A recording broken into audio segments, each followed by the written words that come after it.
Sure. Hi, this is Paul, and I have a special guest today with me, Dr. Gordon Menzies. He is a professor at school in Sydney, Australia, correct? That's right. The University of Technology, Sydney. University of Technology, Sydney. And we are going to be discussing your latest book, Western Fundamentalism. Correct.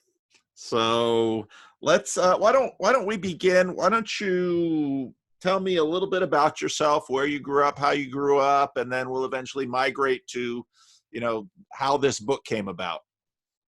All right, that's a fairly broad question, Paul.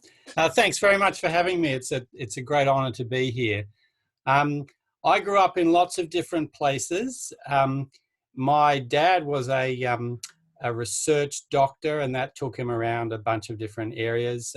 Visited the North American continent for a little while, in Canada. I believe that because he was an epidemiologist, that's someone who studies diseases, that he was actually looking at nuclear bomb shelters. So when there's a nuclear war, everyone's hiding in the shelters, lots of dead stuff on the surface, dead people, dead animals, and disease can get in. And so he was looking at all that.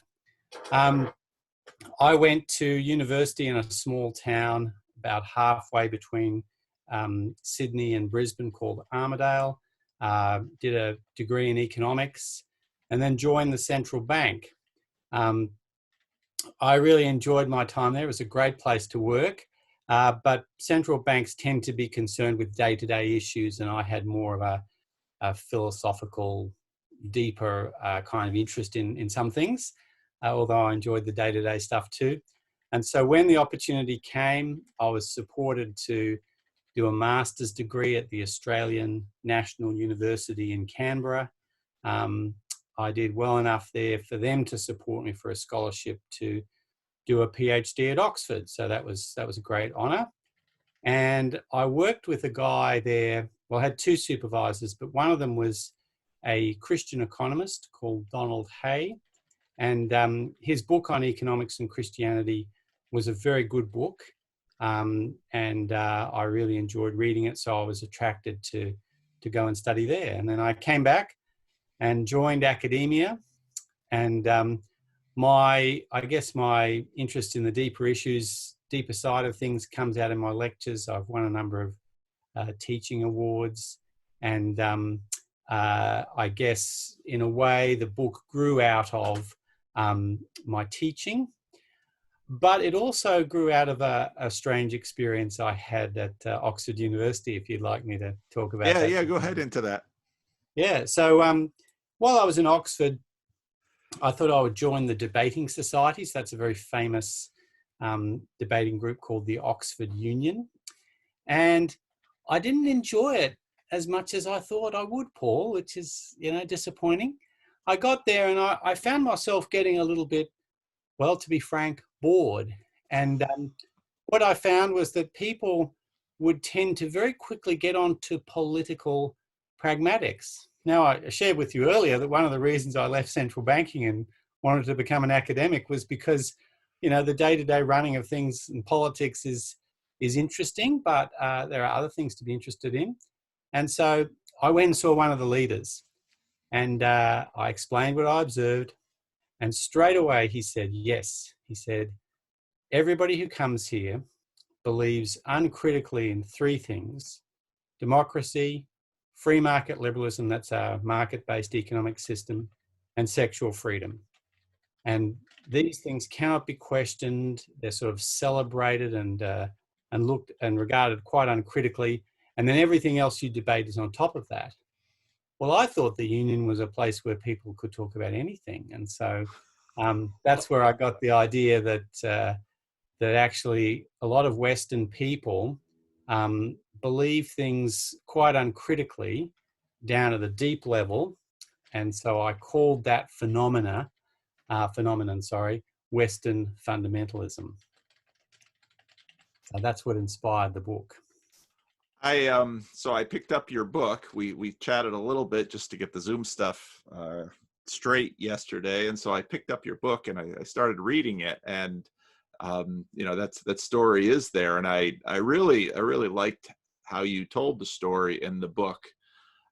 I think a lot of people have experiences of this when they, well, for example, my father was a minister in the Christian Reformed Church in Paterson, New Jersey, but he mostly ministered to African Americans who had migrated up into Paterson in the middle of the 20th century.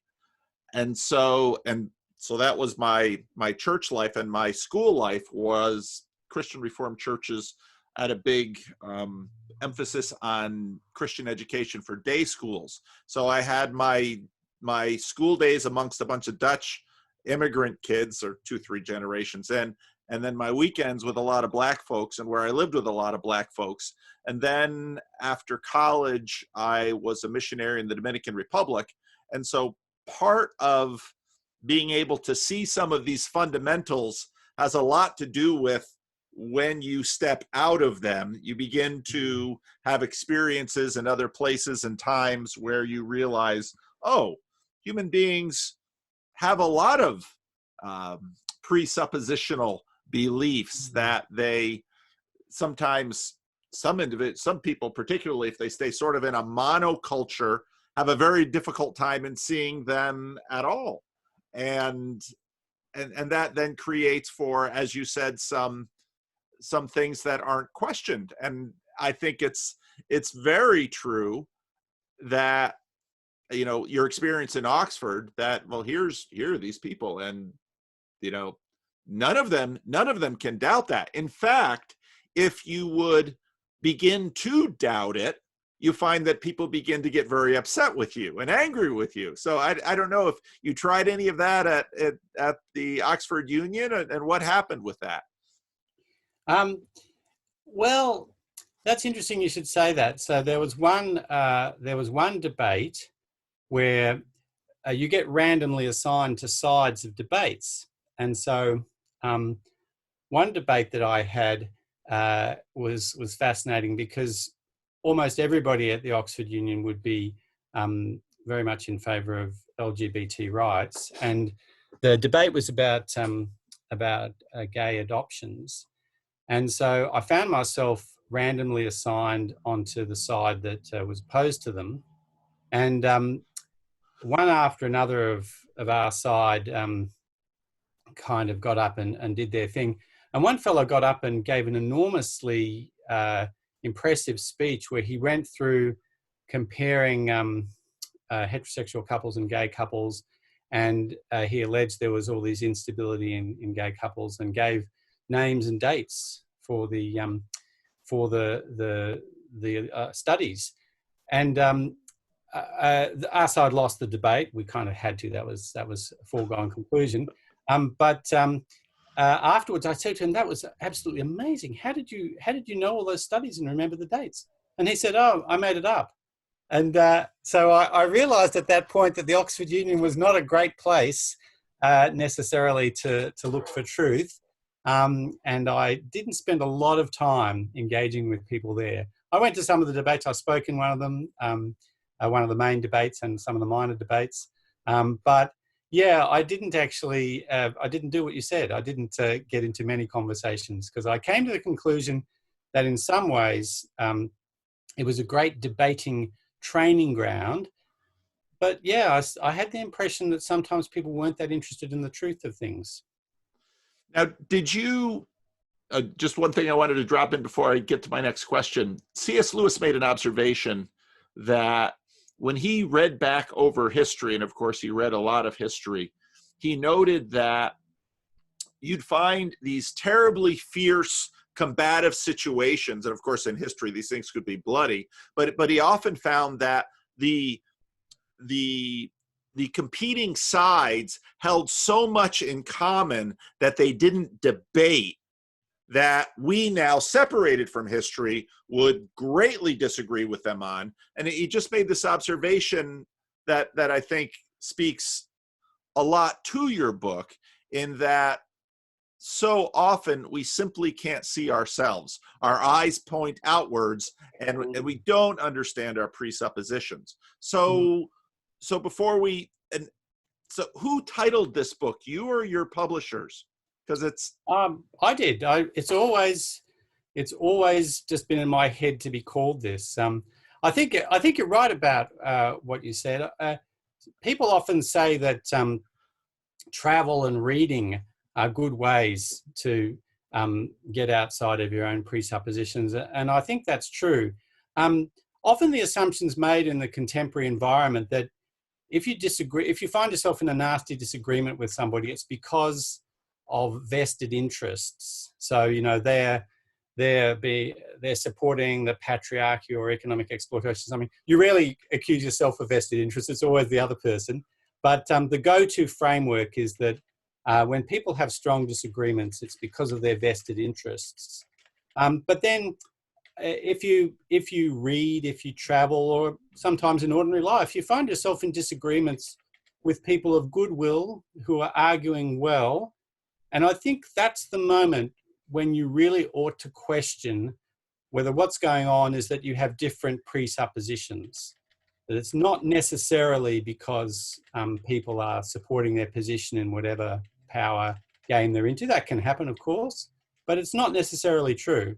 And so I think rather than look at the surface of arguments all the time, it's sometimes really good to look underneath them at presuppositions.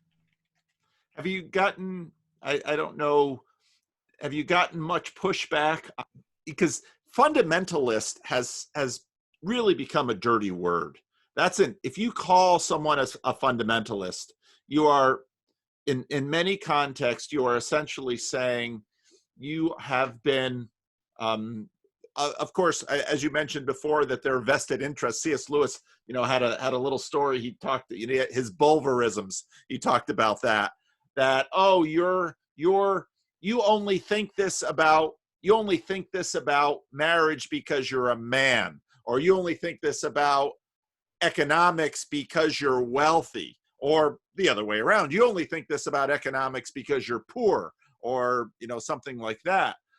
And I think you're right that so often it's presuppositions, but yet fundamentalists are often imagined to be, and I don't think we pause often to think about what exactly the insult is behind calling someone a fundamentalist. It seems to be an insult of willful blindness, that here's all of this evidence making our conclusions and the rightness of our positions self-evident, but you are somehow deluded or hoodwinked or willfully blind to this because of some religious conviction, perhaps, again, because of some vested interest or some emotional weakness. Where do you, I mean, to use this word in your title, obviously in a little bit of a provocative manner, what are your thoughts on how this word is going to play? Because you're clearly playing on it throughout the whole book. Yeah, you've raised a good question about the definition of fundamentalist. So originally, the term was used, as you'd be well aware, by a group of Christians in the early 20th century who wrote a set of pamphlets called The Fundamentals, a Testimony to the Truth. And that was basically saying that Christians ought to base their beliefs and lives on a set of core beliefs, which actually most Christians would hold to. So it began at that point with the idea of a foundation. You know, what foundations do you use? Interestingly enough, some of the causes that people we might call modern fundamentalists advocate would not have been supported by those people. So James Orr wrote a book on, one of the pamphlets on Genesis.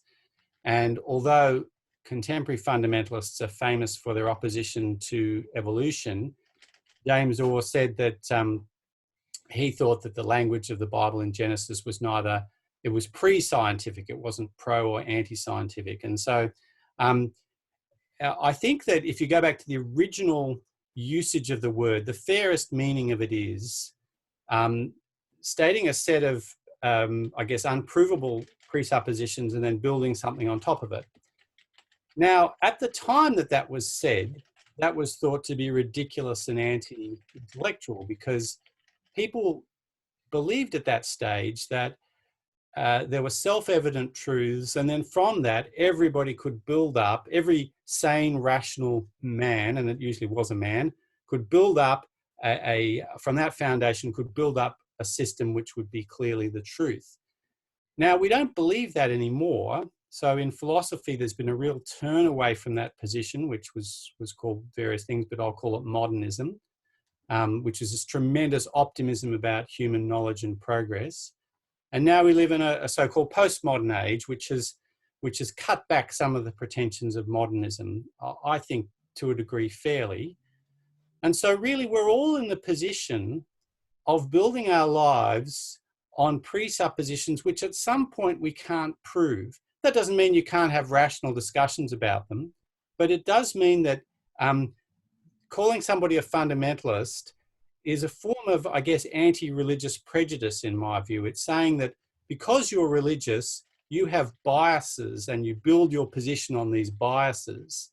But we don't. We're rational people. We start with self-evident truths, and everything we build can be proved by science and so on. And I just think that's a wrong way of looking at knowledge. And I think, and I'm not just saying that, that's the history of philosophy in the West in the 20th century. So I think it's a word that's now used as a mask for anti-religious prejudice. And there are already words for saying somebody is bigoted or anti-intellectual. It's those words, bigoted and anti-intellectual. Use them instead of fundamentalist. And I'll say one more thing. It's a very good example of the fallacy of the special problem, what I call the fallacy of the special problem, which is you find some problem in knowledge or in practice of somebody's worldview, and then you observe it in religious people, and you say, that's a problem of religious people. That proves religion is crazy. But you're choosing to pin it onto religious people when in fact it's a general problem. So this problem of not being able to prove everything we believe is a common problem that everybody faces. Atheists face it too. And so it's committing the fallacy of the special problem to pin it on religious people and use the term fundamentalist. So where do you think these, we can go through them one by one, or if you have comments about all three of them in general, where do you think these fundamentalisms in our culture come from? I think in many respects, they represent a yearning for freedom. So democracy is the three fundamental. So I talk about, in the book, I talk about fundamentalism in general. And then so I say that everybody, no matter what their worldview is, builds their lives on certain unprovable things. And then I say as a subgroup of that people in the West have a very high and uncritical regard for democracy, free market liberalism, and sexual freedom. I think they represent in many ways a yearning for freedom. So democracy wants to be free from dictators and the abuse of power. Economic freedom is about being able to do what people perceive to be advantageous trades amongst themselves without the interference of government and so on. And sexual freedom, I would say, is actually transferring the metaphor of economic freedom onto relationships. I know that's a controversial view, but that's how I see it. So I think they're all attempting to sort of get at freedom, but they differ in an interesting way, which is I think that economic freedom and sexual freedom draws a lot of its inspiration from a strand of philosophy which says that if you're powerful, beautiful, strong, you kind of have this aesthetic right to marginalize everybody else. Whereas democracy, at least at voting time, maybe not at other times, really proclaims the equality of all people. And so they're quite different actually in these ways, I think. That's interesting. Well, let's now when you say, you know, a yearning for freedom, you're, I think, implying freedom from, in this case, obviously, and that will, that tension between freedom from and freedom to, when you get into all three of them, will obviously be, you know, will come into, will get engaged, because, you know, uh, markets are not only, you know, I think when I think about these three and how they've developed, a lot of it seems tied to sort of, you know, what Charles Taylor calls the subtraction story, which is a dominant thing in the West, which would say, well, in the bad old days when the Roman Catholic Church had hegemonic power over Europe, um, and well, that was never, their hegemony was never quite, you know, they were, if you actually read the history, the popes and the kings were often sort of wrestling for power, and should let's say civil authorities be, you know, be free to grant bishoprics and, you know, post people in ecclesiastical office and so on and so forth. But the low resolution subtraction story basically says, well, in the past, everything was locked down by the Roman Catholic Church, and if you differed from them, you know, you would get burned at the stake. And whereas, you know, people were burned at the stake, and the Roman Catholic Church did have tremendous power, but usually it was sort of a collusion between the church and the civil authorities, because the kings also had power. And so obviously the story of the Protestant Reformation, where Luther's, you know, where Luther's prince basically, you know, kidnaps Luther and locks him in a castle and says, I don't really know if I want you to burn my professor. And then, of course, you know, war will break out, and, you know, the Peace of Augsburg that essentially gives to the state, you know, the power of religion beneath it. Now the state can choose, well, we're going to be Lutheran or we're going to be Roman Catholic, you know, and on and on. But yet the subtraction story still lingers, that religion is the cause of all of this tyranny.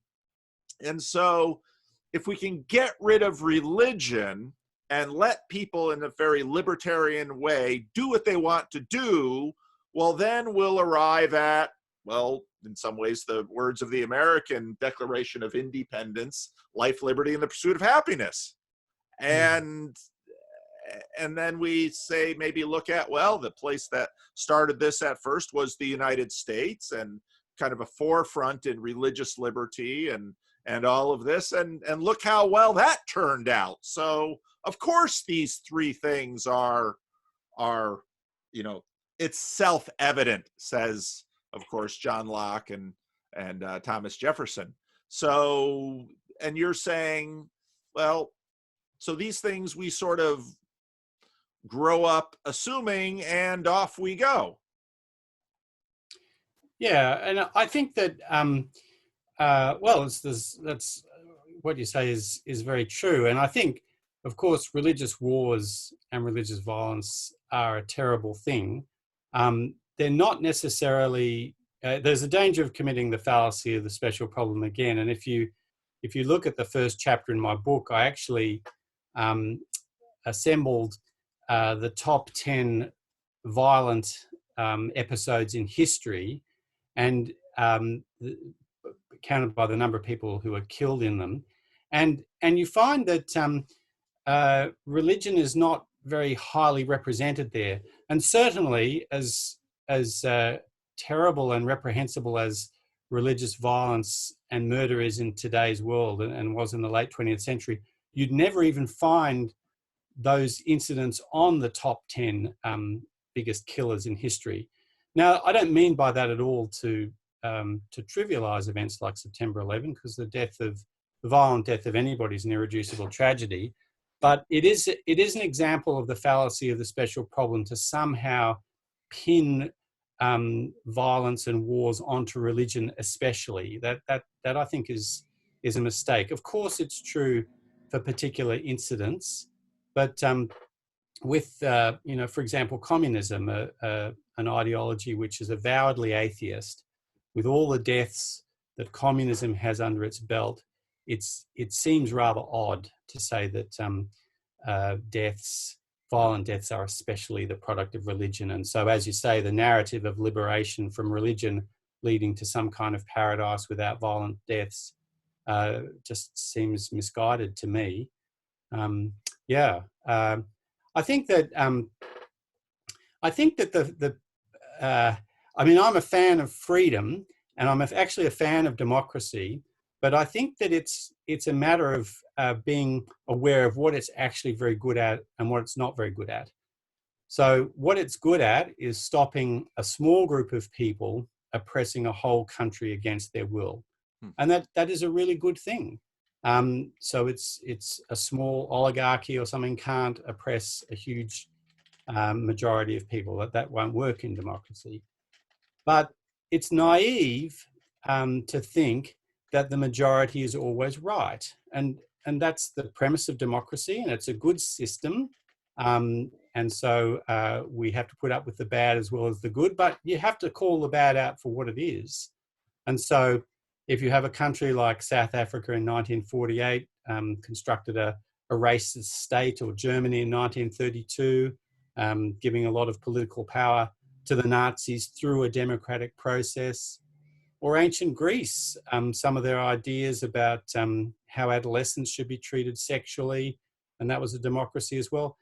If the majority is wrong about something, democracy actually helps the majority wrongness become law and work in society. So I think it's just a matter of realizing what it's good for and what it's not good for. It won't necessarily stop mass delusions becoming policy and being lived out.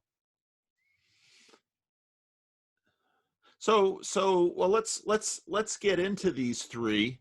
Part of the bargain of democracy is either we say that there is wisdom in the mob, or we say that perhaps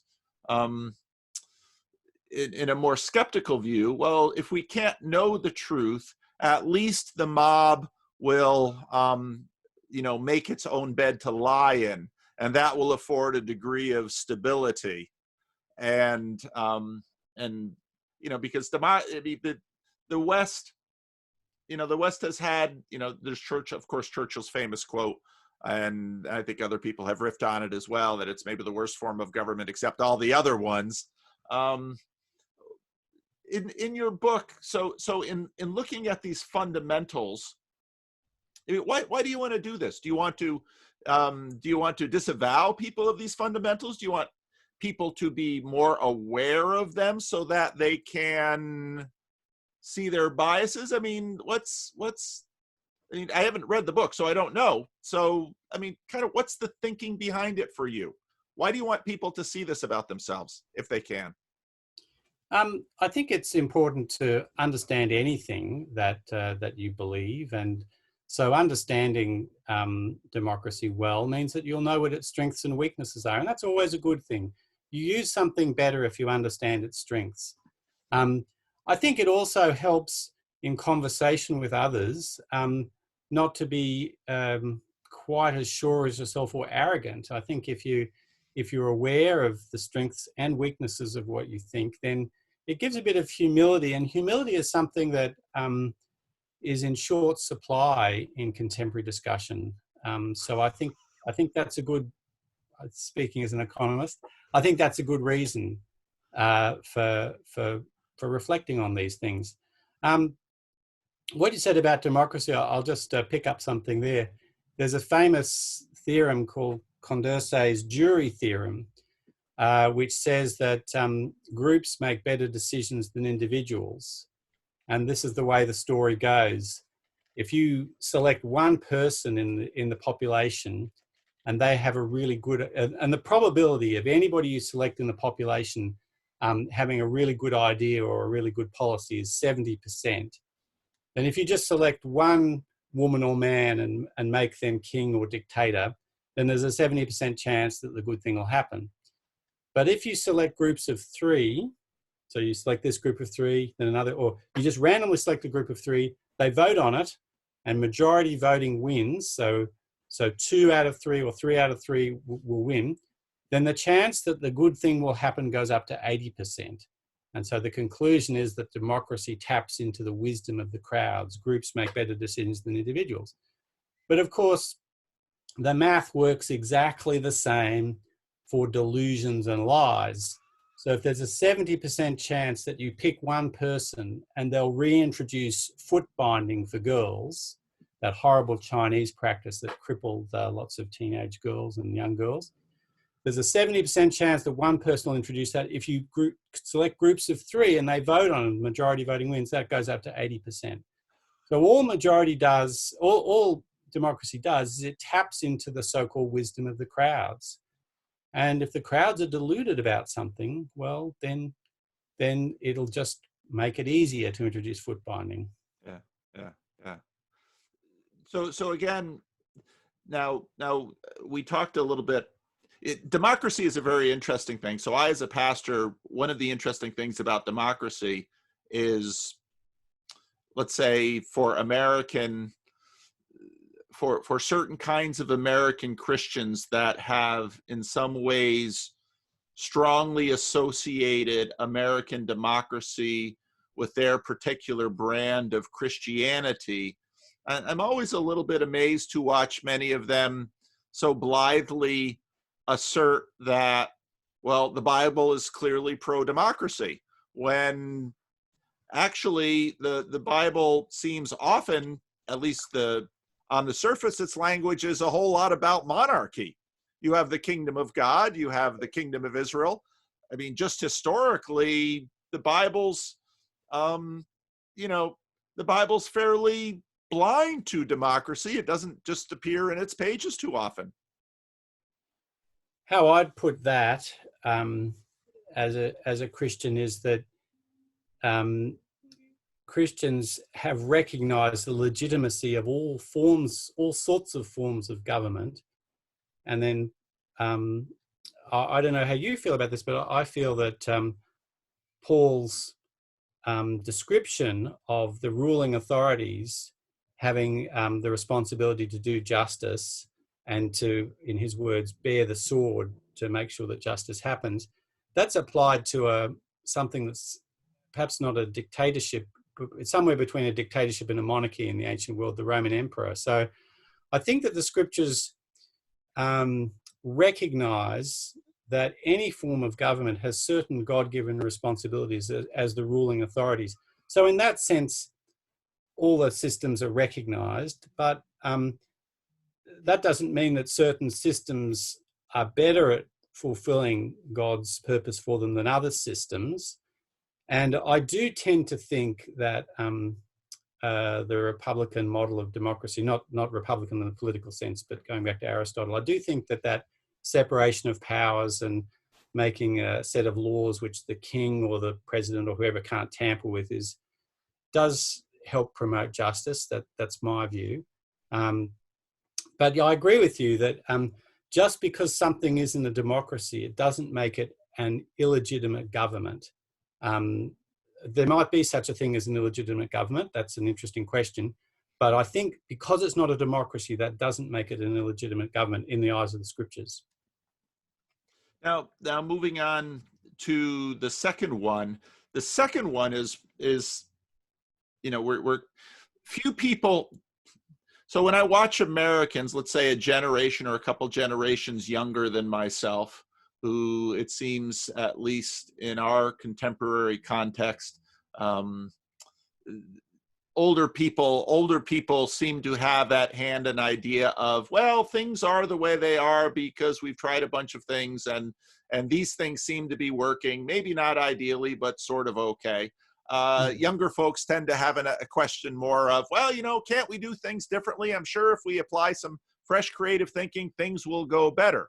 And one of the hot spaces right now, at least on the American political scene, and the whole rest of the world gets to watch without voting on the American political scene, and even though some of what we decide everyone else has to live with, is the seeming resurgence of um, a of interest in a more socialist idea, especially about economics. Income inequality is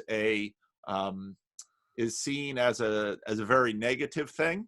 I regularly hear people, complain about capitalism. They seldom define it much further than that.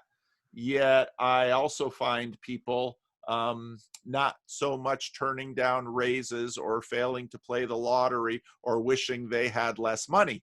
More often I hear them just wishing they were more in the club of people with more money.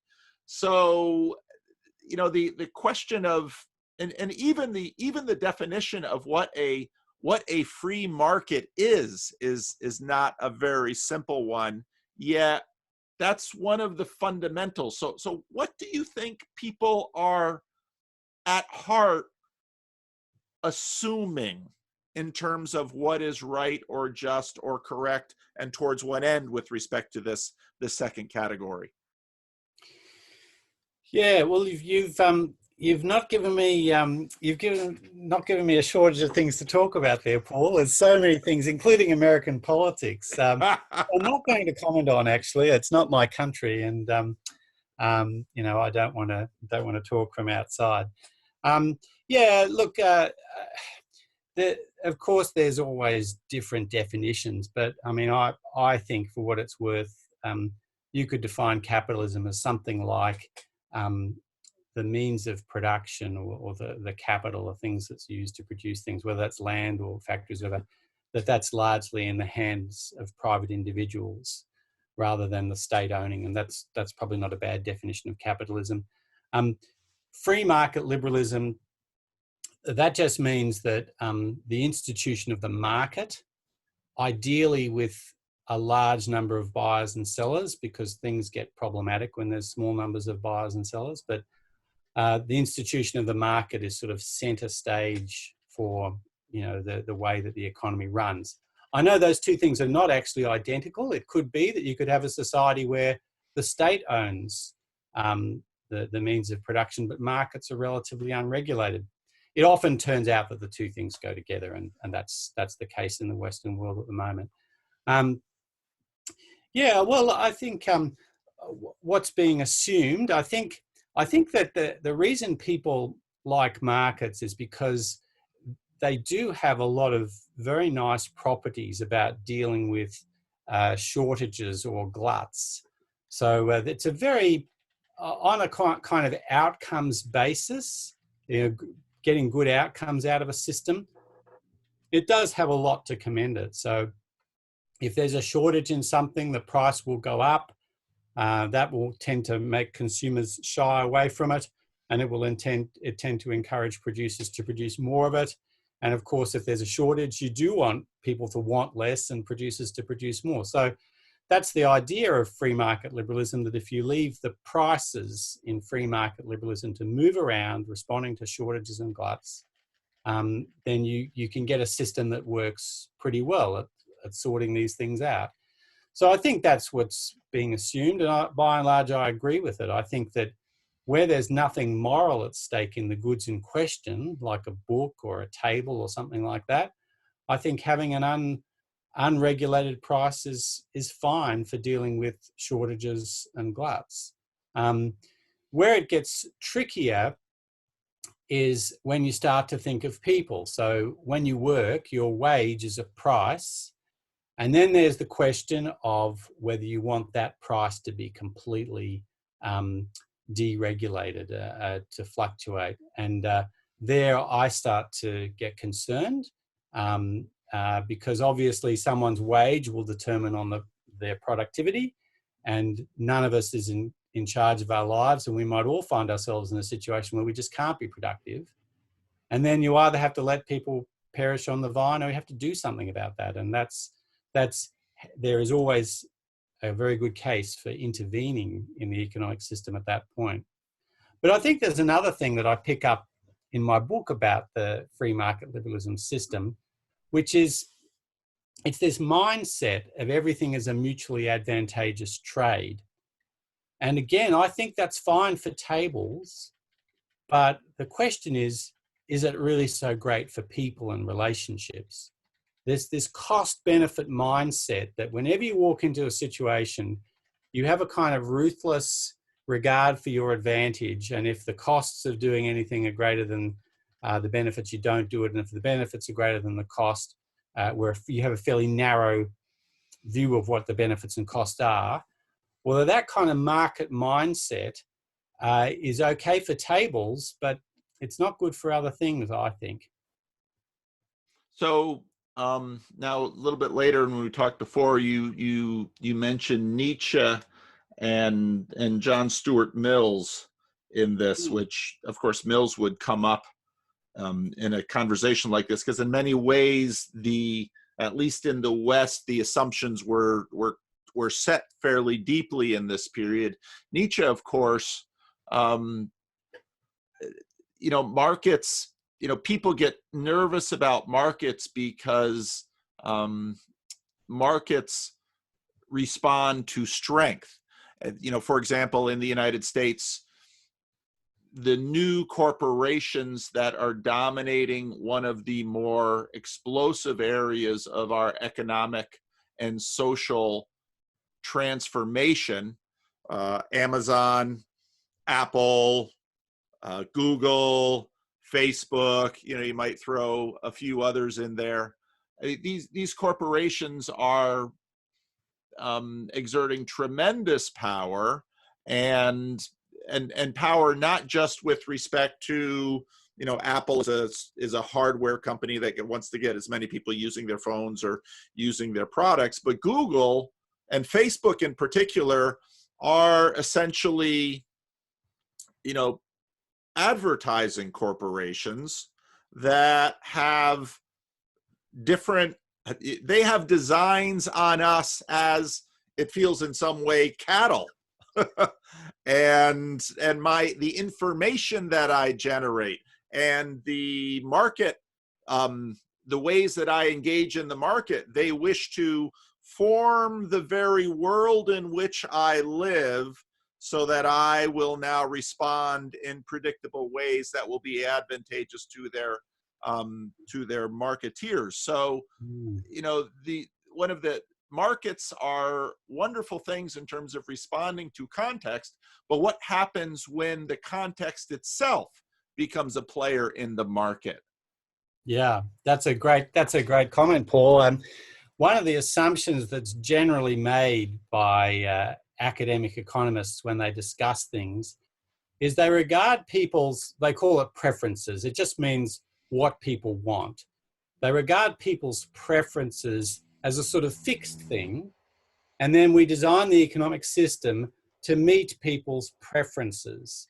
And that's a very, actually, it's something that taps very nicely into the spirit of the age, because we all feel that, at least with a kind of secular mindset, we feel we can make whatever preferences we want in life, and we set them up, and then it's the market's job to sort of meet those preferences. So that's the way that analysis usually proceeds. But of course, the irony is that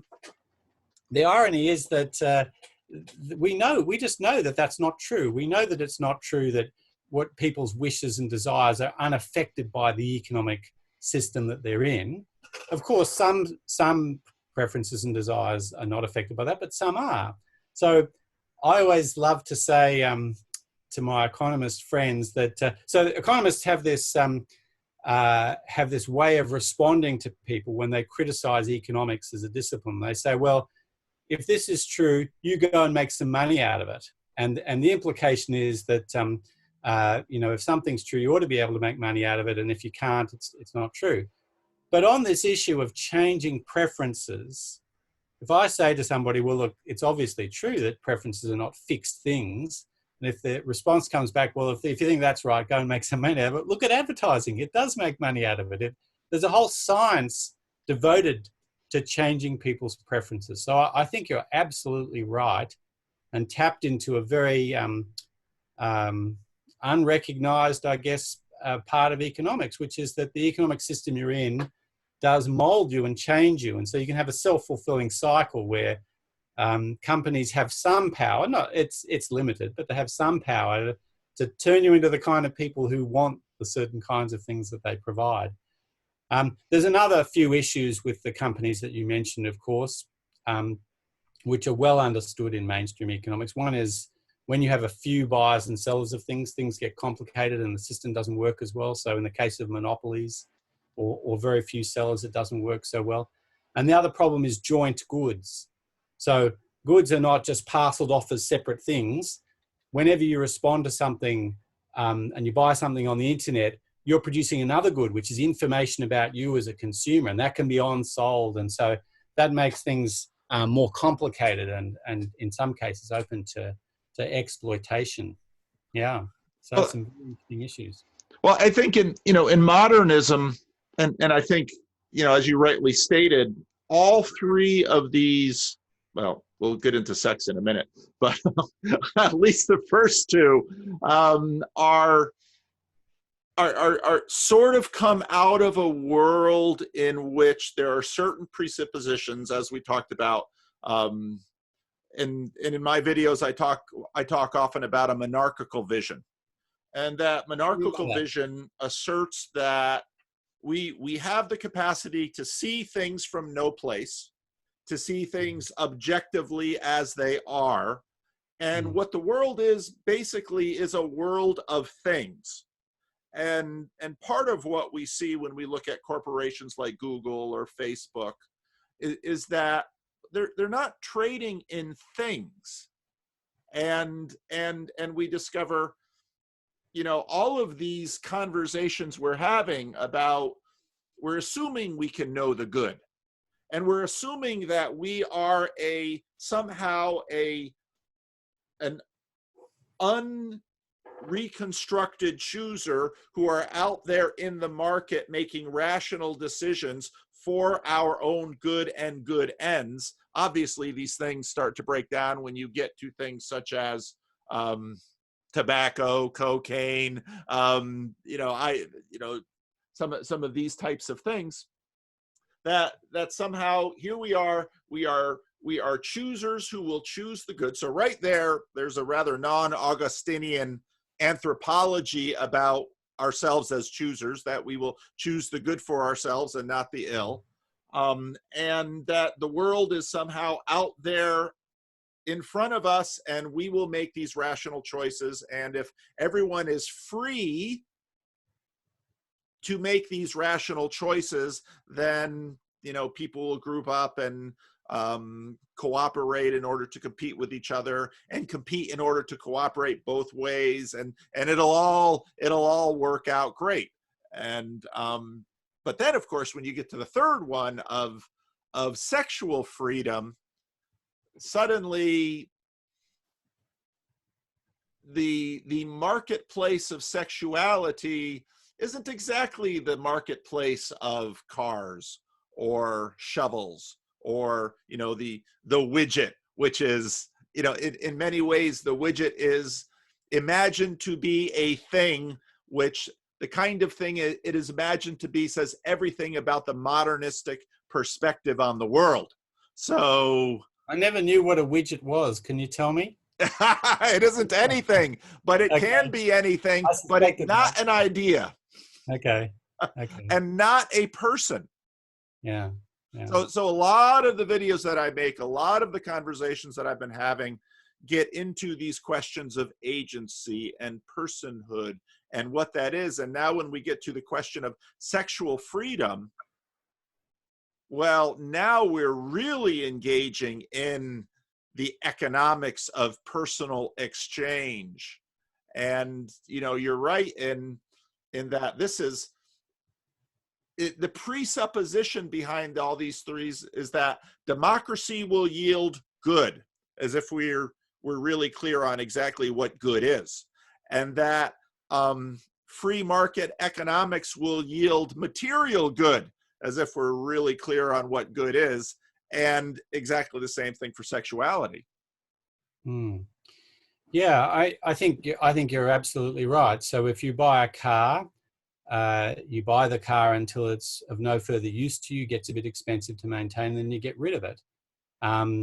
If you start to treat people that way, then you really have made a transfer of a market mindset onto your dealings with others. And that's, I think, a great danger.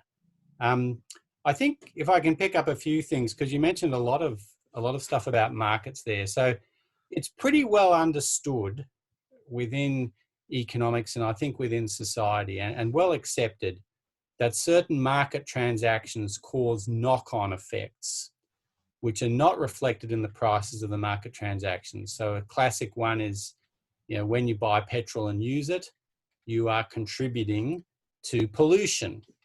And that's not reflected in the price generally.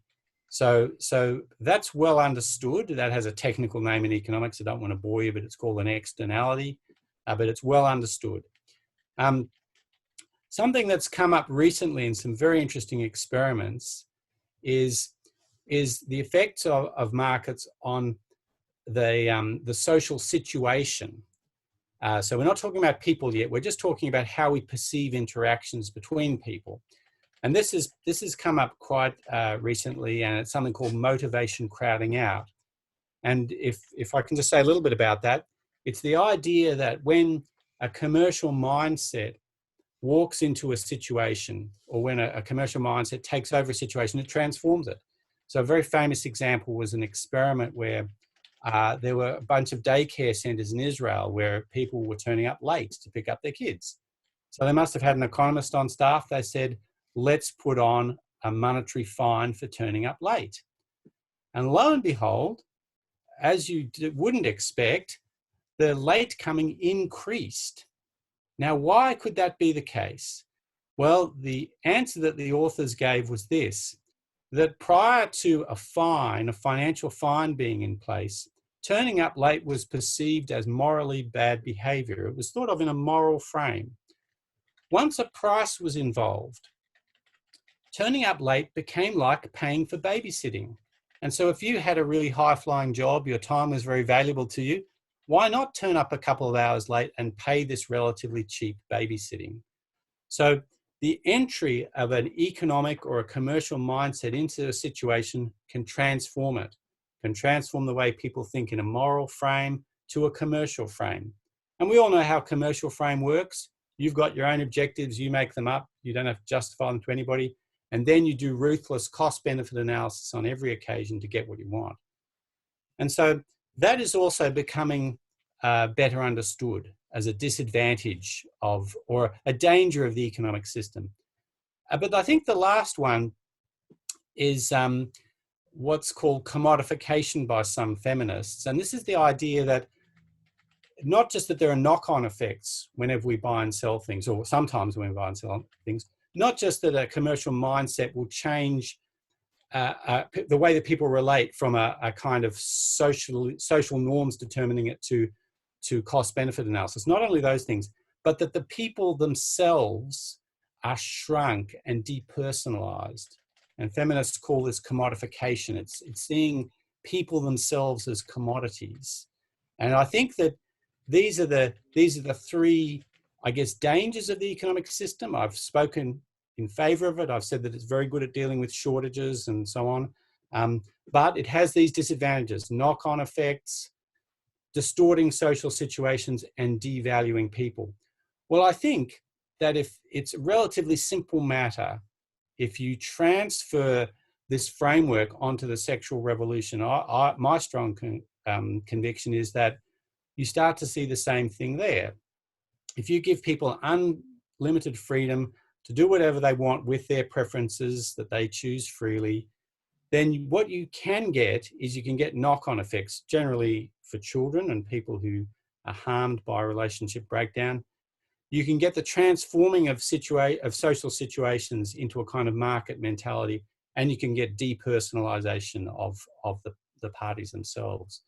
So one of the claims of my book is that although people think of the sexual revolution as a kind of triumph of the left, the liberation of women and so on, and I think there's some truth in that, I don't wish to be misunderstood, although it is motivated in many ways by that, the outcomes have been a transfer of a market mentality into contemporary sexual ethics, which actually makes it, if I can use a hackneyed phrase here, like neoliberalism, just wanting to use markets everywhere in society for adoptive babies.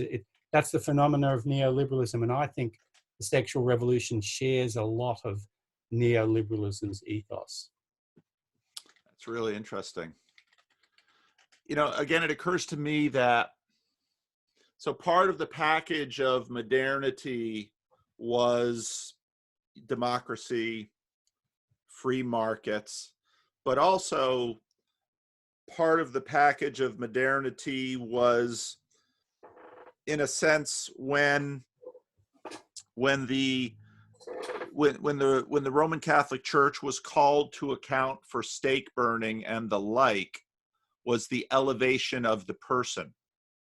That even the church does not have the authority to take the life of an individual, and that, of course, sort of gets instantiated by that reading of Romans 13, because in a very subtle way, the state has the power of the sword, at least in our modern democracies. The church does not. You know, if someone has been, you know, recalcitrant in their tithing or church attendance, I don't have a church dungeon underneath living stones to lock them up, or, you know, to do things to them to get to correct their wayward souls. However, the state has. Come to a church now. I wasn't going to before. I was scared of the dungeon. Oh, there's a story behind the Living Stones dungeon. Anyway, I won't get into that.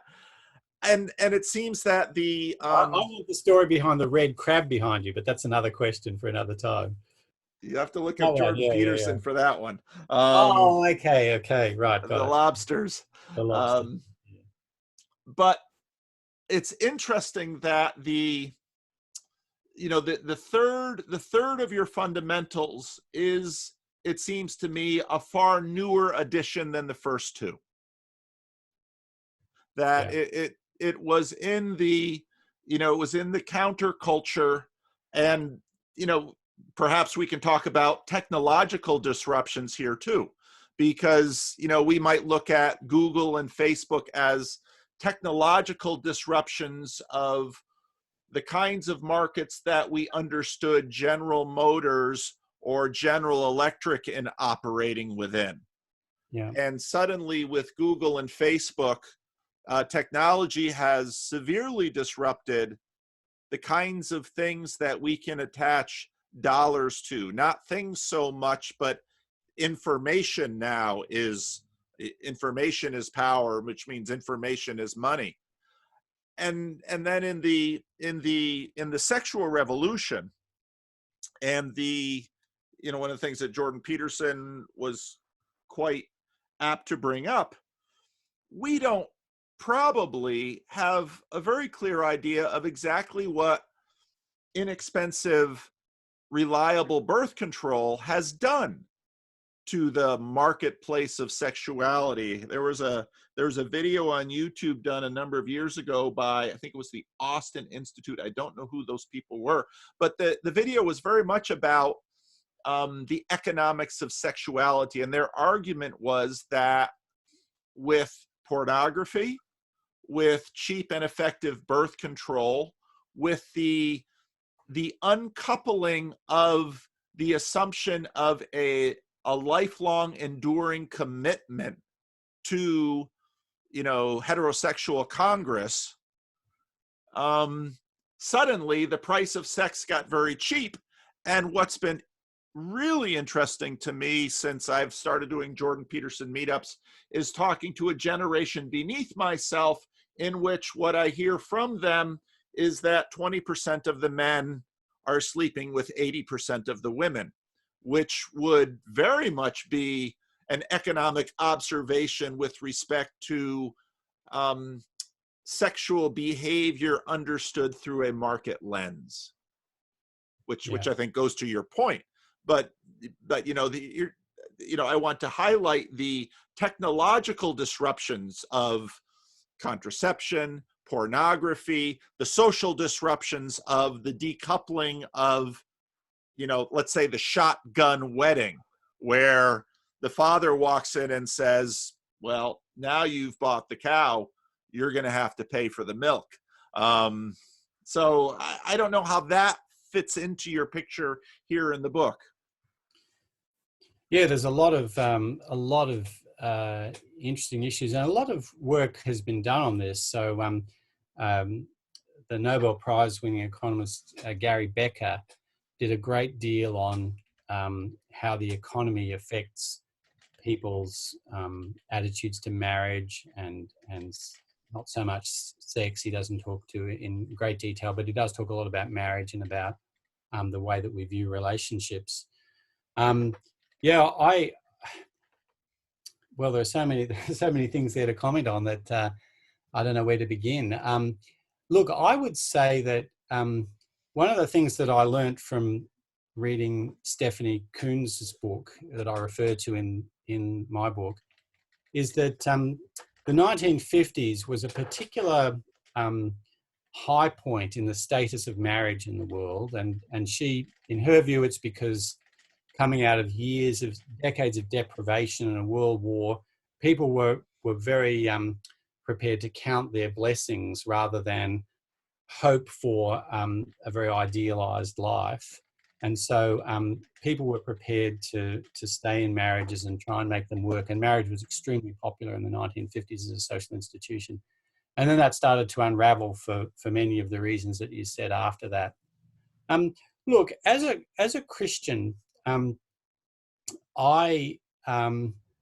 because I think that humankind has fallen short or is sinful, I don't particularly like looking back to any kind of golden age of anything, and that would be the same in the 1950s, looking back at marriage. So, for example, sadly, I think in that era there were situations where persistent emotional, physical, and sexual cruelty were tolerated when they shouldn't have been, and I mean both for Christians and for other people. But I do ask the question in the book whether we've gone too far away from that. And I suppose a metaphor that I could use is let's think about driving for a second. When you drive, you could get stuck into a traffic jam, or you could have an accident. Now, most people don't plan to have an accident, even though it's possible. They do plan for traffic jams. If you leave your house at 8:30 in the morning and it's a big city, you know you're going to be stuck in traffic, so you allow a bit more time. You build it into your life. But you never leave the house, I don't think, thinking, oh, I might have an accident today, I better prepare for that. In other words, there's something that you know that's possible, but because it's so unlikely, you screen it off and you don't adjust your behavior. Well, relationship instability is now so common that I think that it's moved from the accident category to the traffic jam category.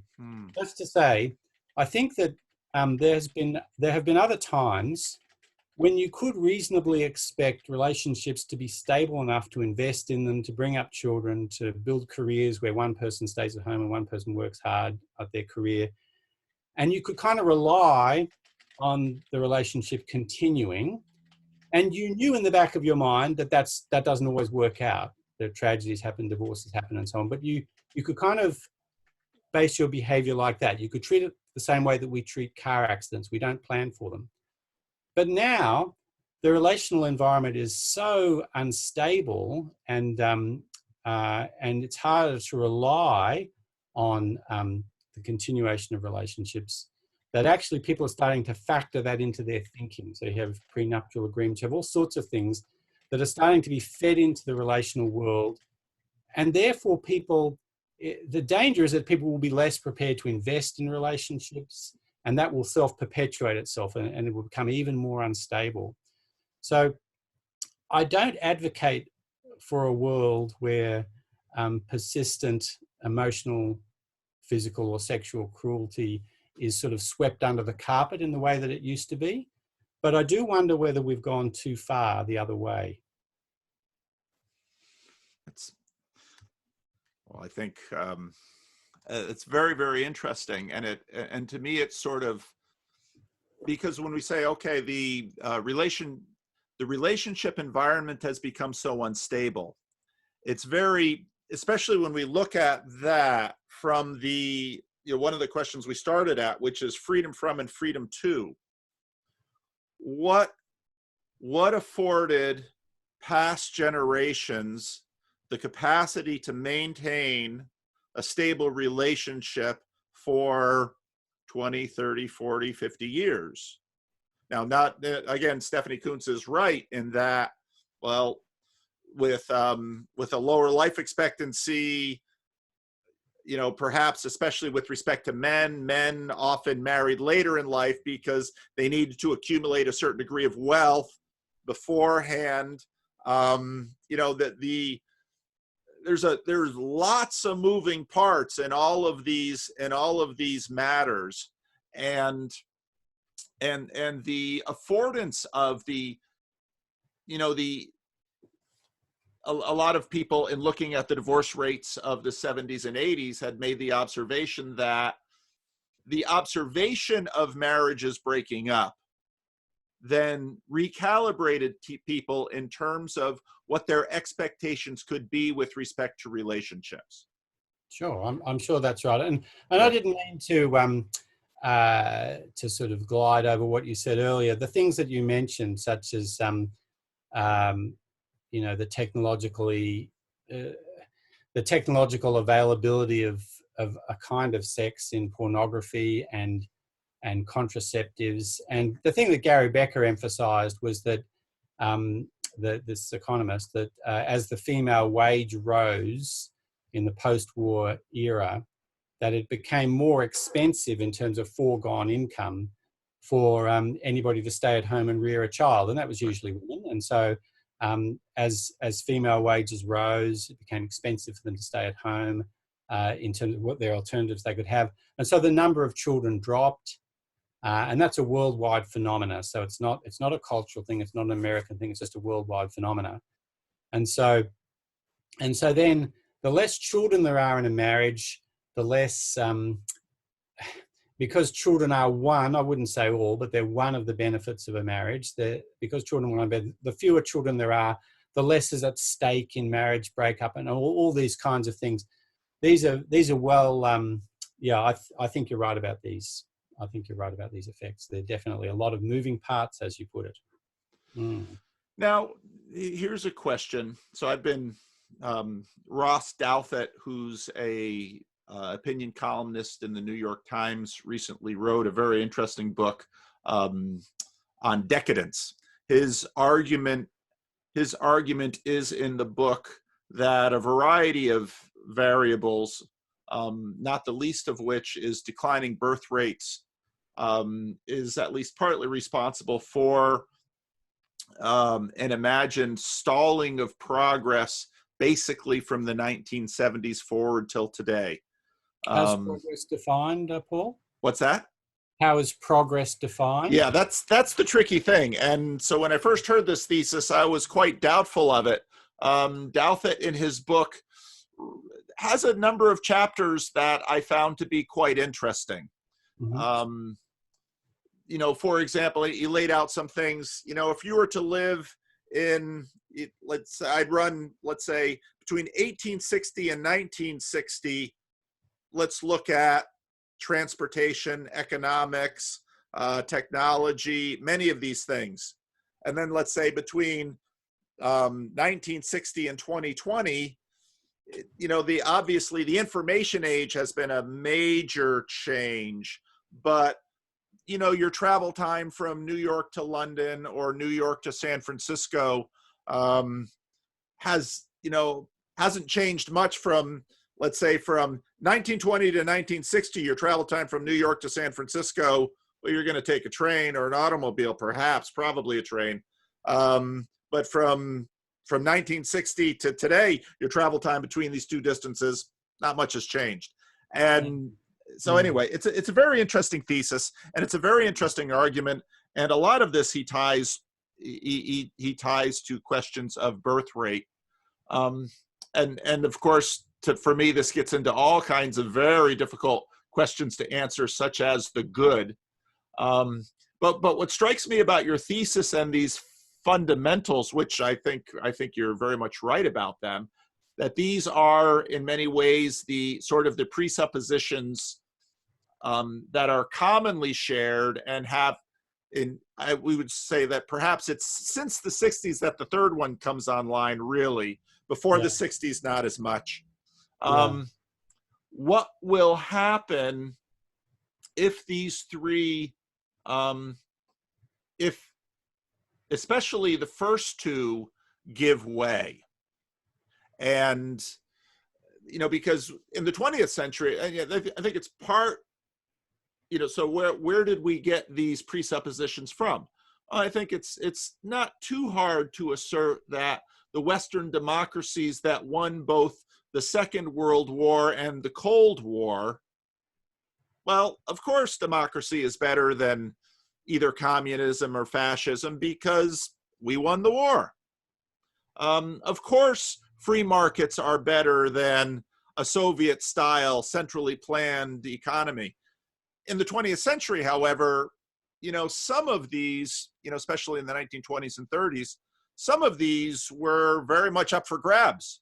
Many intellectuals in the 20s and 30s imagined that, well, communism is clearly the way of the future because here our intentionality and our capacity to wield these new technologies such as economics will yield prosperity, and then it didn't.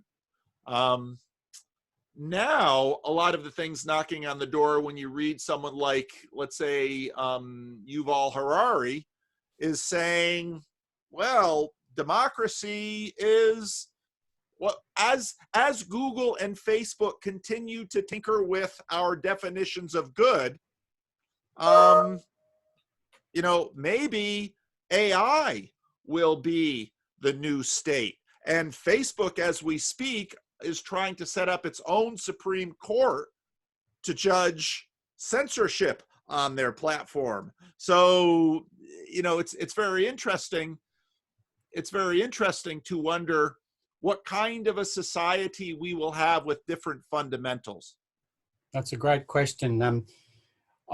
With the economic one, you mentioned the Soviet central planning, and I am actually persuaded by that, I have to say. When I look at a country like it's nice to take places that are in many respects similar culturally, but they have different economic systems. Unfortunately, they have different political systems as well, so it's hard to really pin it down. But you look at North and South Korea, you look at Hong Kong and mainland China, you look at East and West Germany, and at least you can say this, I think, that the combined system of Marxism plus central planning was not as effective economically as the kind of market system. So it's hard to get controlled experiments in these things, but as far as they go, I find those fairly persuasive myself as far as, the economy. The central planning, I mean, it's interesting. You never know what the future holds, and we are now at the stage where information technology is getting so sophisticated that maybe sometime in the future, central planning, quite differently to how the Soviets envisaged it, might become feasible again. And so that's an interesting question for the future, but I don't think we're anywhere near that yet. So I'm kind of persuaded about the pragmatic usefulness of the market system over and above those other things. With democracy, I think a key question is, does democracy help vulnerable people or help the weak, we might put it that way, without meaning any patronizing? I mean, it's a tribute to Nietzsche that if you talk about the weak, it sounds patronizing. I don't mean it that way. I just mean that some people are more powerful than others in this world, and that's just a fact. So I think a key thing about democracy is, does it protect vulnerable people? And I think it doesn't necessarily, because if you have populist governments, if you have a kind of social atmosphere which doesn't care about people who are weak or marginalized, I don't see anything in democracy that will necessarily make it care for the weak or the disadvantaged people in the world. Now, historically, it has done so. It's had a better record than kind of totalitarian states, and at least in some dimensions. And I think that's probably because democracy is empowered to be what I'd call good democracy when it has an idea, when this idea that people are fundamentally equal is not just at voting time, but it actually permeates the system, that people have fundamentally equal value. When that's in place, I think democracy is a very good system. But as that wanes, or as that perishes through time, I'm not so sure what that will mean for democracy. I have a really interesting tutorial that I take my classes with. I'd love to talk about if I can do that. Good. Yeah, sure. So what I do is there was this great article about fixing up pollution in the world. This was a serious proposition by some academics, that we breed everybody to be half the size and we have patches on our hands to stop us like eating meat. So if you were to shrink everybody into dwarfs and make everybody eat plant-based food, you would reduce the environmental impact of the population of the world enormously, maybe even halve it, because the ecological footprint of us depends a lot on our mass and on our size. So anyway, this was suggested as a serious alternative to other policies they had in mind, talking about global warming. But the point stands even if you're just talking about pollution. And so I give this to my classes and I say, who agrees with this being a compulsory policy, that we breed people to be smaller? And can you guess how many people support it, Paul? Almost nobody. That's right. Nobody supports it. So I then ask them, who believes in breeding animals and as, you know, providing no cruelty is involved, it's just for breeding animals and you treat them pretty well. And about half of the people do. So I ask that half, okay, if you believe it's okay to breed animals, why don't you believe it's okay to breed people? And they can't usually answer it. They fluff around for a while. So eventually I just put it to them and I say, look, you think people are more valuable than animals, don't you? And they say, yes, we do. And then I say, why? And there are three answers that come up. The first answer is some kind of spiritual or religious answer. So as a Christian, this is the one I would hold, that people are a special creation by God, so they have special dignity relative to animals. Animals are important, but people have a sort of supreme dignity. And there are other religions or spiritual aspects which affirm that. So that's one group of answers. The next group of answers is that it's an illusion. We're not actually more valuable than animals, but because just like dogs might look after other dogs and preferences to cats, or herd animals might look after each other in the herd, we look after each other. And part of that is the delusory belief that we're more valuable than animals, but it's a lie. And then the third belief, and this is by far and away the most common one, is that we are more valuable than animals because of our greater capacities. So capacities for relationships, dexterity, creativity, all these things. Even if you allow animals have a certain amount of these, it's clear, I think self-evident, that humans have a far greater abundance of many of these capacities. And that, I think, is the most popular view. The one about it being an illusion runs into the problem of Jean-Paul Sartre called bad faith, where you continue to believe something, that people are more valuable than animals, but you know the reason you have for believing it is a lie. And that's a kind of corrosive of your own integrity, really. So the third answer is really the one that I think flies the best. So I said, okay, we're more valuable than animals because of our greater capacities. So I say, what about applying that criteria that you've just decried across species within species? Are people equal? Are they fundamentally equal? And that's when the conversation gets very interesting.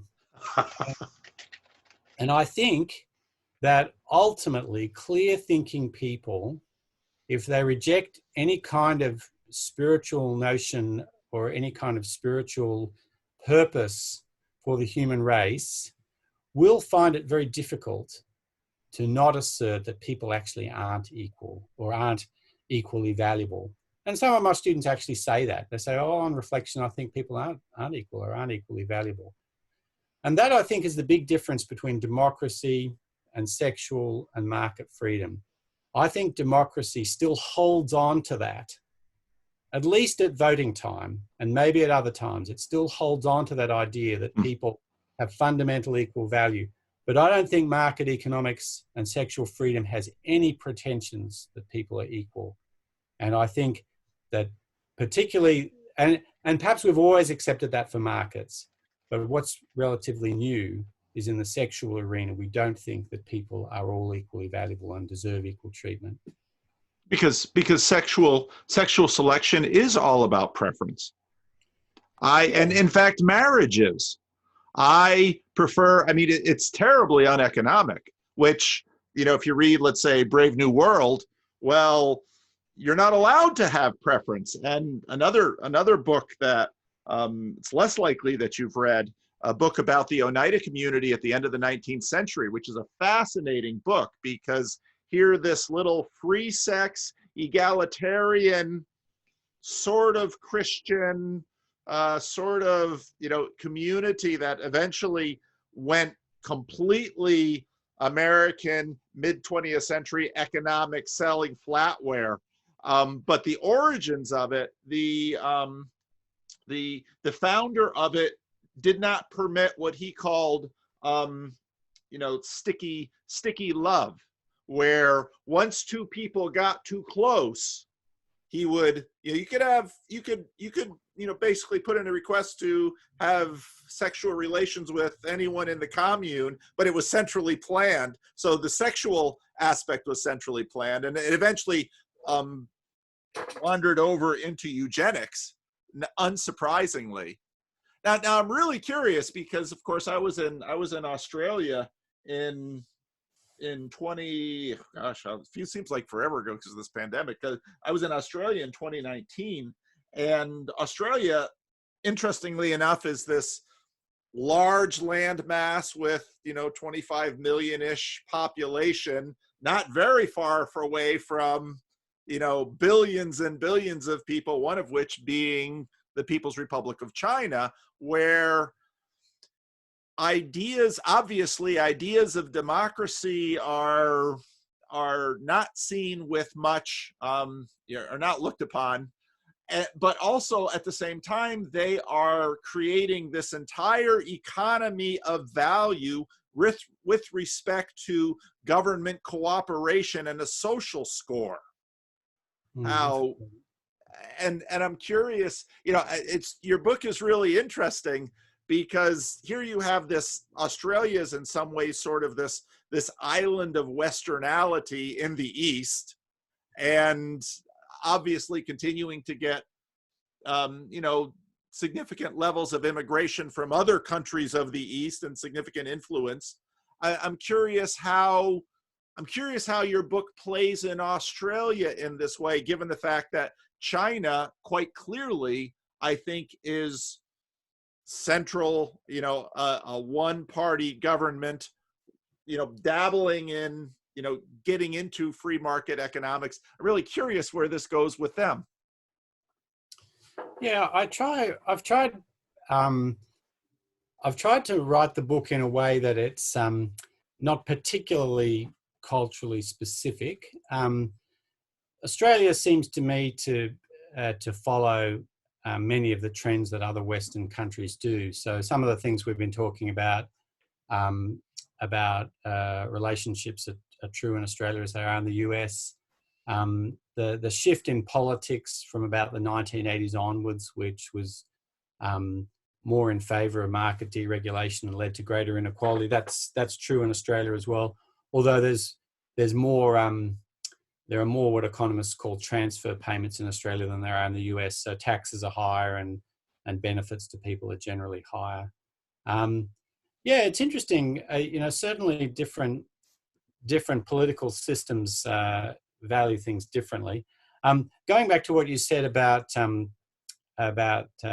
sex, I suppose I have to be a little bit careful. It's true that that there's equality along several different dimensions. So I don't mean that I think that people are all equal when people are choosing marriage partners, for example. Obviously, there are differences in people. There are things that people find attractive, things that they don't. And I actually think that's a God-given thing, and it's something to be celebrated and enjoyed for a period of time.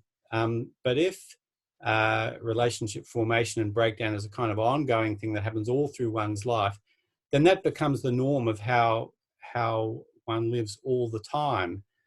And that seems to me to be not a great thing. It's kind of not good for people to be in that situation all the time. But there's also a sense of what we were talking about before, whether you treat people as things or whether you treat people as people. So the difference is, if you buy a car, it no longer ceases to function very well for you, you get rid of it. So if, you know, your parents are supporting you, you value them, but if they stop supporting you or they get old and frail, you just break contact with them because you can't get anything out of them anymore. That kind of market mentality applied to relationships is what I think is very destructive. And I think it's part of the encroachment of market thinking onto the world. Yeah. Do you think there are bulwarks against that in democracy? Yes, I think there are. That's a great question. I haven't thought about it in quite those terms, but for example, if economic inequality gets too severe, although I do actually agree with you that sometimes concern about equality is not so much a concern for the least privileged other people. It's a concern for me that I want to get my hands on what the rich have got. So concern about inequality has all sorts of motives.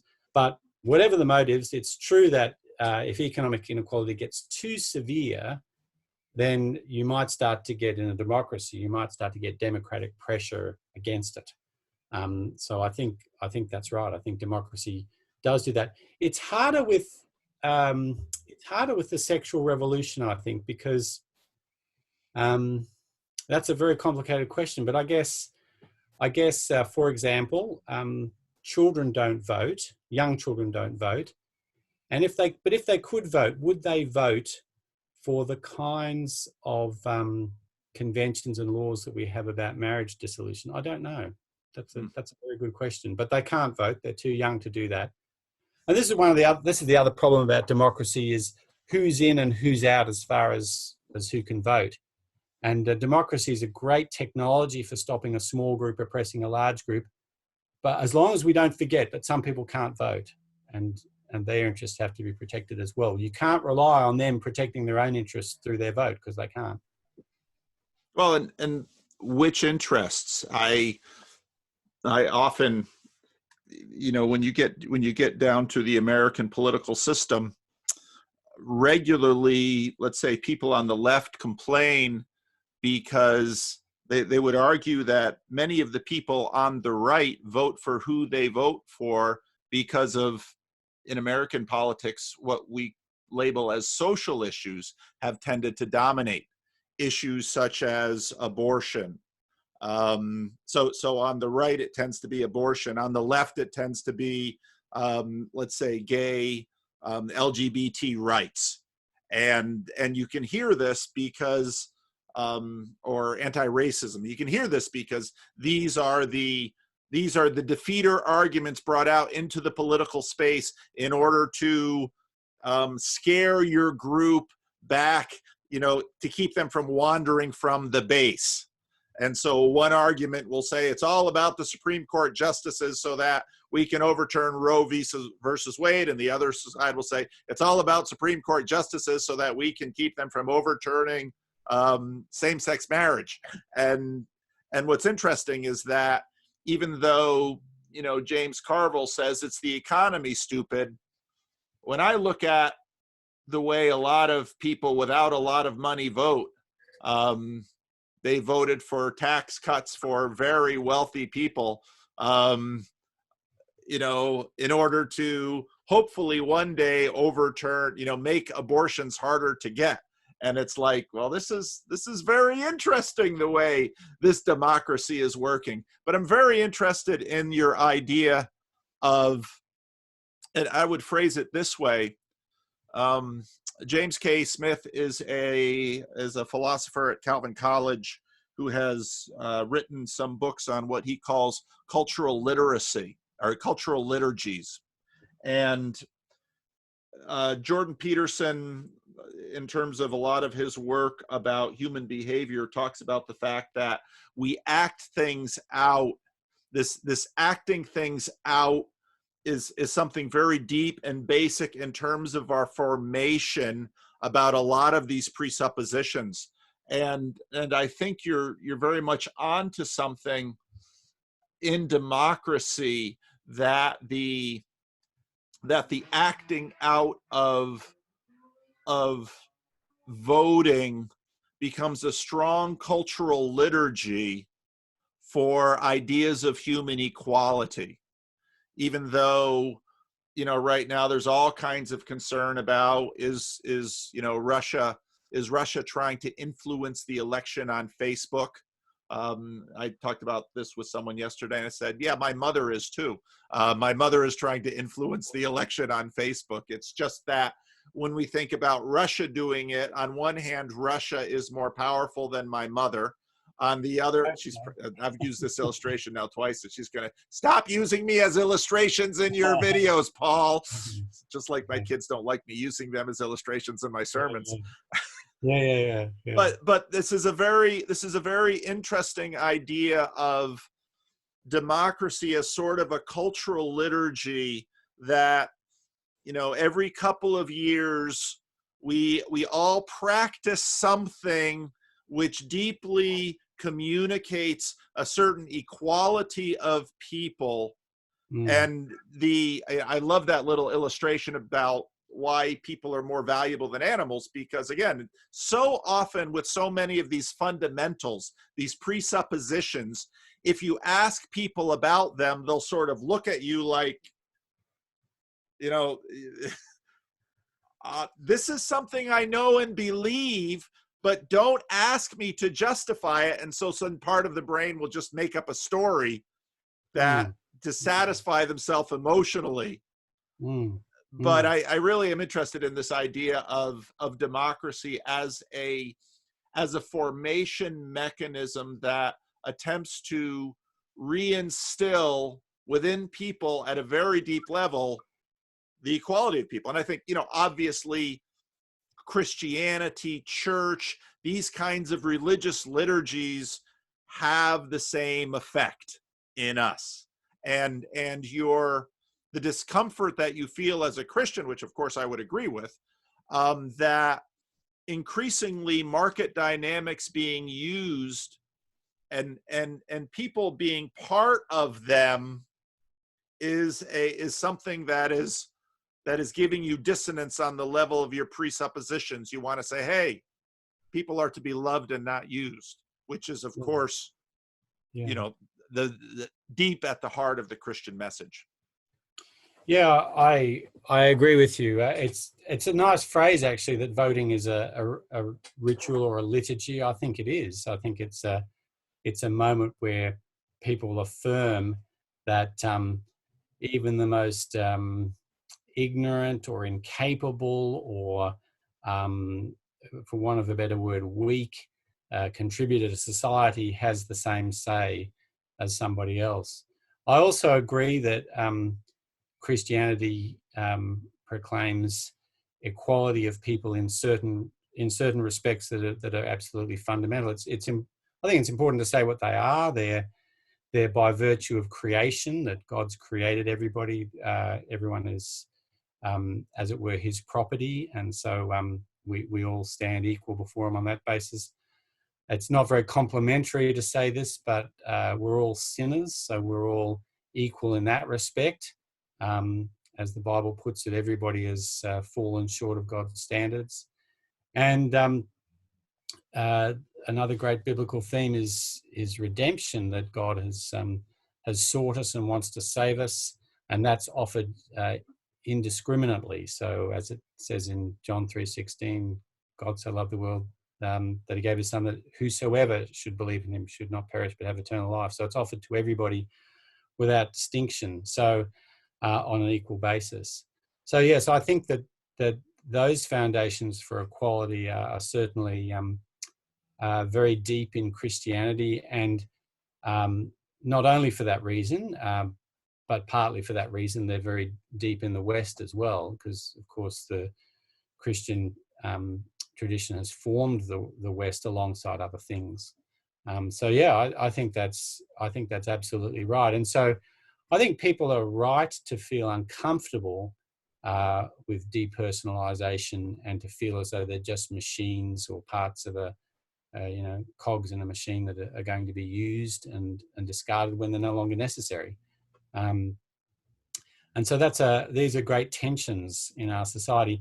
And I think to go back to the two people, do you want to know who I think are prophets for Western fundamentalism? Yeah. Everybody has to have, every great religion or movement has to have prophets, even anti-authoritarian ones. They often cite people with such reverence that you get the sense that they actually are prophets. Well, I think John Stuart Mill and Nietzsche are the prophets for Western fundamentalism. So John Stuart Mill says that people, you can do whatever you like up to the limit of where you start to hurt somebody else. And so that sort of strongly gives the impression that all preferences are as good as each other as long as they don't actually cross anybody. And then Nietzsche comes in and helps us, because that actually doesn't answer a lot of the questions of life, because many of the things we do impact on other people. In fact, if you have a functioning community, that's almost its definition, that what you do impacts others and what they do impacts you. So John Stuart Mill's criteria is a very weak criteria, which won't work for a lot of social situations. So what do you do in situations where whatever you do, you're going to impact others? Well, Nietzsche says that the strong, the powerful, the beautiful, they have a moral right to marginalize the weak, because that will restore Greco-Roman greatness to the West, which was lost when Christianity came onto the scene and perverted everything good in culture and moved us away from the kind of celebration of strength, beauty, dexterity that was the Greco-Roman world. And I see that coming back through sort of unfettered market liberalism, which rewards those who are marketable. And surprise, surprise, the people who are marketable are often strong, beautiful, dexterous, etc. And intelligent. I mean, intelligent is often not in that list, but yes, when you listen to people talk, well, he's a smart person, but I mean, intelligence is sort of the, well, there's the, well, who should, I mean, Plato, who should reign?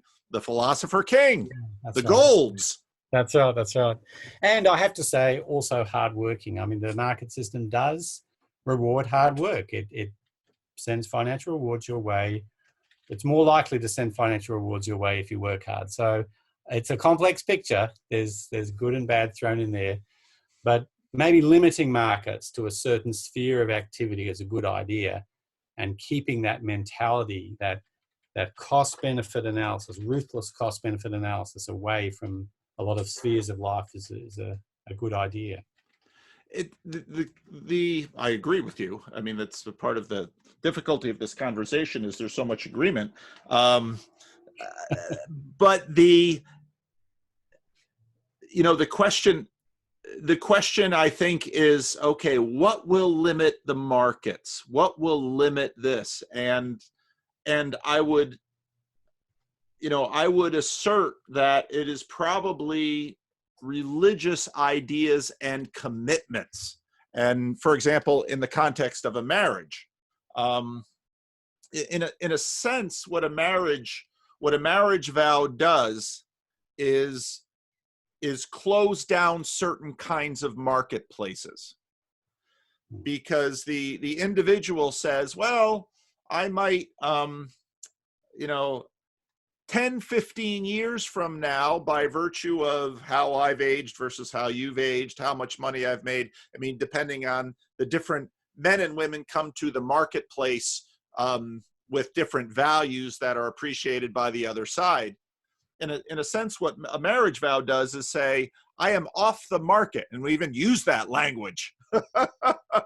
And what's interesting is that it is often these religious ideas and religious communities and religious liturgies that limit the market. And in a sense, so I listen to a lot of conversations and podcasts from secular people who are very much wrestling with similar things that you're dealing with here. The difficulty that they have is once the religious realm is sort of pushed aside, the question is, what in fact will limit the market? And then people have all of these ideas about, well, we've got to care for the weak. And then someone like Tom Holland will come along and say, well, where do you get that idea? And Nietzsche will step right in and say, it's very clear where you get that idea. You get that idea from Christianity. Douthat, in one of his interviews with respect to his book, made the observation that, it appeared in the 20th century, if you read literature, social literature, going all the way up to the Second World War, ideas such as eugenics, involuntary sterilization, a lot of these social Darwinian ideas were very much increasing. And Douthat makes the observation that, and as does Tom Holland, that in many ways, Nazi ideology was, in full-throated embracing of this Nietzschean ideal. And the Nazis had this idea that, what really went wrong is all of these higher level ideas. And if we can only look at the way the world really is, which we can see now through a Darwinian lens, that it's important to get rid of states and get rid of inhibitions from kind of a natural jungle order to take over. And so they very quietly, Hitler, in his first attempted control at power, realized that all of his anti-church rhetoric was not doing him any favors. And so part of what he did in terms of gaining power was figure out how to mollify the church so that he can basically come in and take. And so what's happening now in a lot of camps, highly secular camps, is that increasingly they are looking for a religion that isn't a religion, because they recognize we need a buffer against markets, against these Nietzschean Darwinian impulses, because they are so powerful. And religion played that role. And once it's taken from the field, these other fundamentals, with the possible exception of some of that democratic liturgy, seem unable to restrain the avarice of the intelligent and the strong and the beautiful from finally taking what they will. That's fascinating. I hadn't thought about it in quite those terms, but I think that just going back to the Nazis, I think that I talk about this in my book. I think that the Nazis do embody one part of Nietzsche, which is his contempt for weakness. So he says in one of his writings that the weak and the failures shall perish in the earth, and they shall be given every possible assistance. This is our neighbor love. This is what Nietzsche said. So the idea of giving them every possible assistance is just, it just echoes horrifically with what the Nazis did. I don't think Nietzsche would have been a Nazi for a couple of reasons. He hated anti-Semitism, and he didn't really think in racial categories that much. He had this idealized overman that was more like Goethe. He wasn't running a death camp. He'd be a kind of artist and so on. So I think Nietzsche probably would. Well, he wasn't an anti-Semite, so he wouldn't have been a Nazi. But his ideas about strength and weakness, yes, I think that the Nazis really took that up. And as you probably know, uh, um, Nietzsche's sister was given a state funeral by Hitler, and there was a lot of recognition that this was the case, that there was mutual influence there. As to what will stand in the way of the market, whether marriage and whether, or what will keep marriage alive as an institution, I'm just not sure. I mean, I myself, my Christian stance or belief is that marriage is a creation thing, that it's given to everybody, and so it's not like communion, for example, which is just given to the church.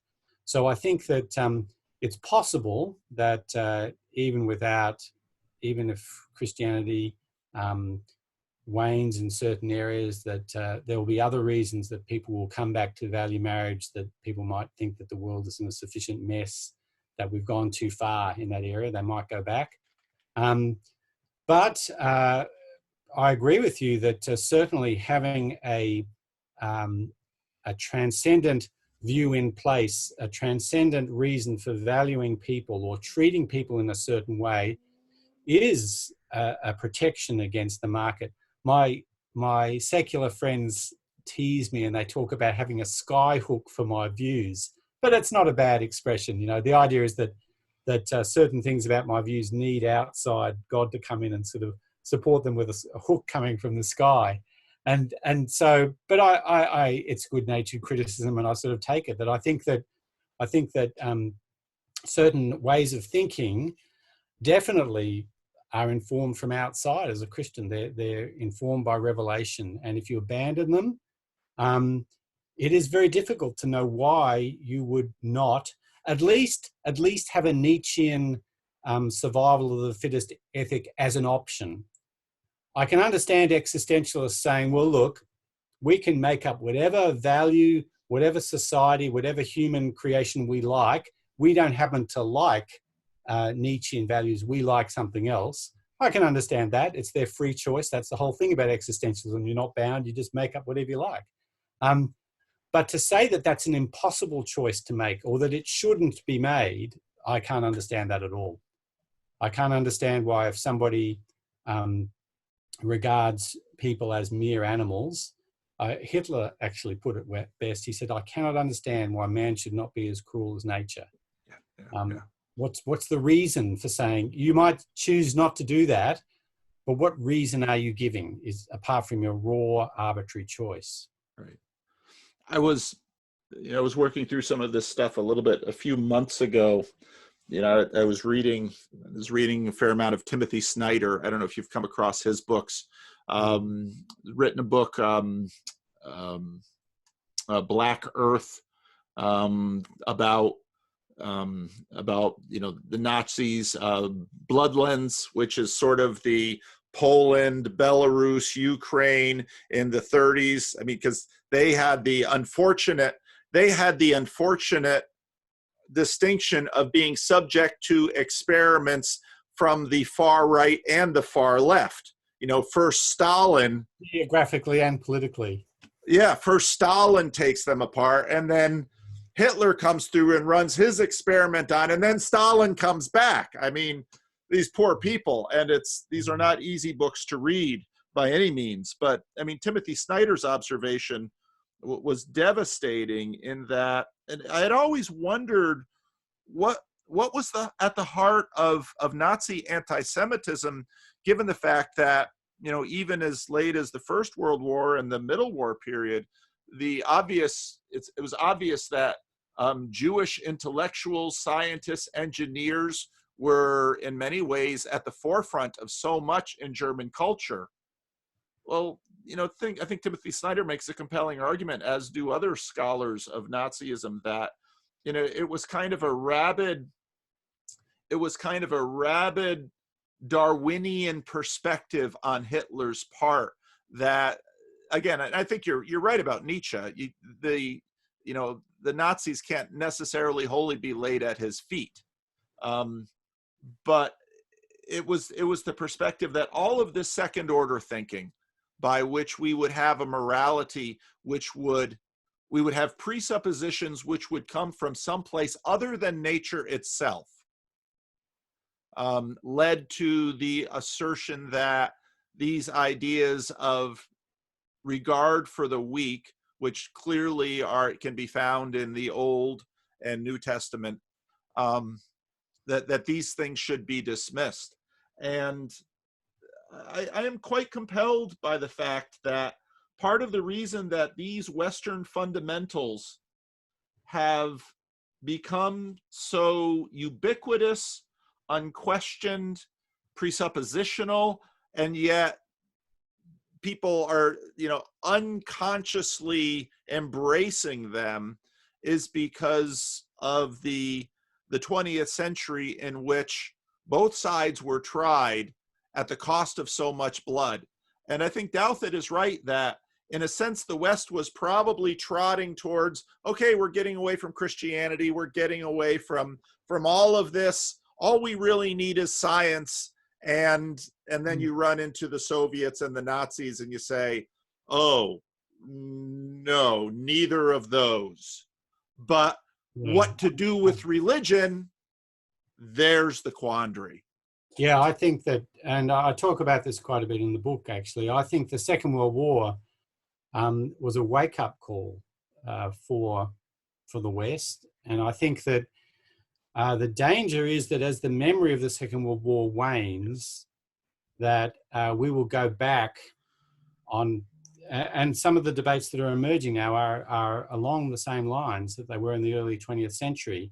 You see it now with discussion about designer babies and so on. I think that the Second World War, it's an unfathomably large tragedy, and yet the good that came out of it was that it made people aware of the dangers of things like eugenics, rampant racism, destruction of minorities, and so on. As a Christian, I'd say it's a mirror moment where you look at human nature and see how bad it can be, how bad we can all be. Because it wasn't just Hitler, of course. He was a genius at taking advantage of human nature, but it's still human nature. I really like what Solzhenitsyn says about this, that because the Soviet writer Solzhenitsyn had every reason to turn Stalin into the good guy and, the bad guy, and everybody else into the good guys. But he didn't say that. He said that the line separating good and evil goes between everybody's heart.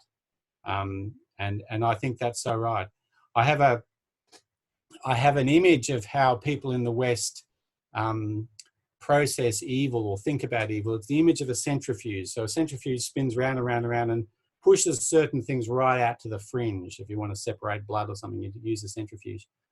Well, I think that people in the West now process evil in this way, that they only recognize evil on the fringe. They only recognize it in the big bad consequences of terrorism, pedophilia, dictatorships, the Hitlers and Stalins of the world. They recognize evil there, but they don't recognize their own ordinary, mundane, petty evil.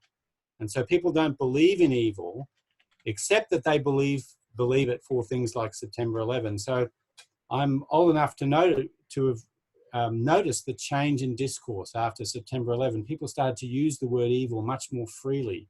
They had always used it for the Nazis, but they didn't use it the exact word, but they used words like sick or whatever, barbaric. But evil came back into popular discourse after September 11, and I think that this is the danger of using World War II. Although it's been a great blessing for us to use World War II as a wake-up call, the danger is that we only recognize evil in its extreme forms. We don't recognize it in ourselves. Because I think many people in the West think that they are basically good people that the system is wrecking. And I don't really agree with that as a Christian. Interesting. I've peppered you with questions for 2 hours. I hope you haven't felt too cross-examined. Who is your book for? My book's really for two groups of people whom I think might find it interesting.